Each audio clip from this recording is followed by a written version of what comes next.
ماہ سیام رمضان المبارک اپنی تمام توانائیوں کے ساتھ جلوہ ساماں ہوا، نور بانٹتا ہوا، اجالے بکھیرتا ہوا ہم سے رخصت ہوا۔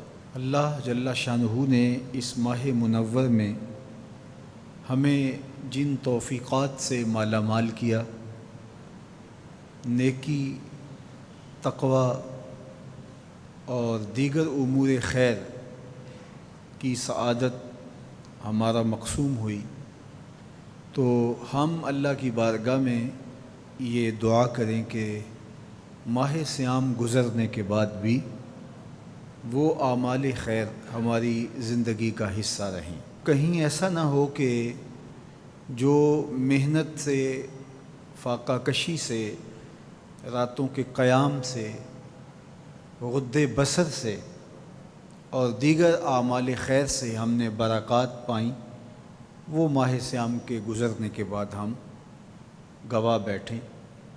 قرآن مجید نے اس عورت کی مثال بیان کی ہے جس کا توازن عقلی ٹھیک نہیں تھا اور سارا دن چرخہ کاٹتی رہتی اور شام کو اپنے ہاتھ سے کاتا ہوا سوت ریزہ ریزہ کر دیتی۔ فرمایا تم اس عورت کی طرح نہ ہو جانا۔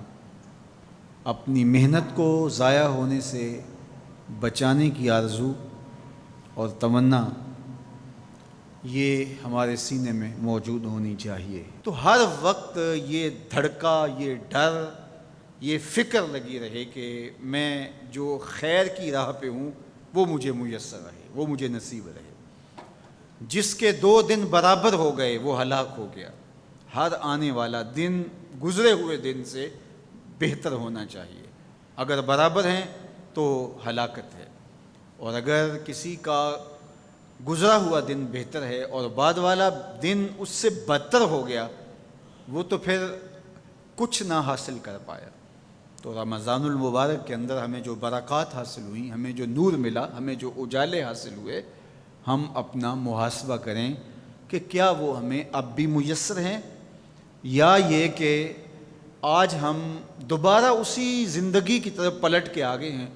ماہ سیام میں جس زندگی کا نور ہمیں نصیب ہوا تھا، جو روشنیاں ملی تھی، ہم بالکل ان کو کھو چکے ہیں، اور 29 شعبان کو ہم جہاں کھڑے تھے، 1 شوال کو بھی ہم وہیں کھڑے ہیں۔ تو پھر یہ بات سوچنے کی ہے۔ کوئی شخص کسی ڈاکٹر کے پاس جا کے علاج معالجہ کرواتا ہے اور وہ 1 مہینے یا 2 مہینہ تک اس کو دوا دیتا ہے، اور دوا کے بعد وہ کہتا ہے اب دوائی تم چھوڑ دو اس لیے کہ تم صحت یاب ہو چکے ہو۔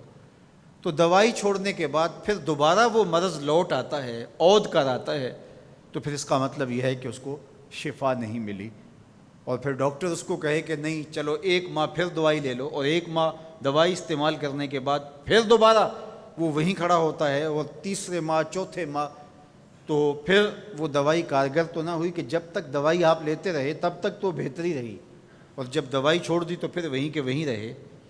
تو رمضان المبارک گویا ہمارے لیے اللہ کی رحمتوں کا ایک ماہ خاص ہے، اور اس میں ہم اپنے باطن کی تہذیب اور اندر کی بیماریوں کا علاج کرتے ہیں، اور جب ہم یہ 1 مہینے کا کورس کر چکے ہوں تو ہم اپنے آپ کو دیکھیں کہ ہم کہاں کھڑے ہیں۔ ہمیں کوئی فائدہ ہوا ہے فاقے کاٹنے سے، بھوک کاٹنے سے، راتوں کو قیام کرنے سے، اعتکاف میں وقت گزارنے سے؟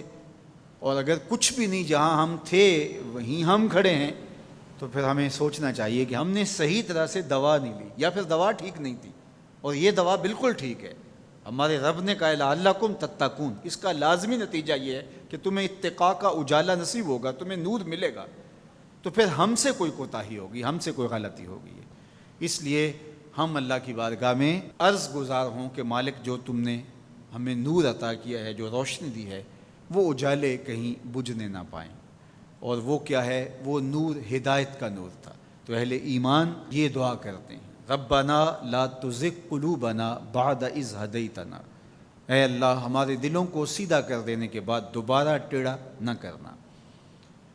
وَهَبْ لَنَا مِن لَّدُنْكَ رَحْمَةً، اور اپنی جناب سے ہمیں مزید رحمتیں عطا کرنا۔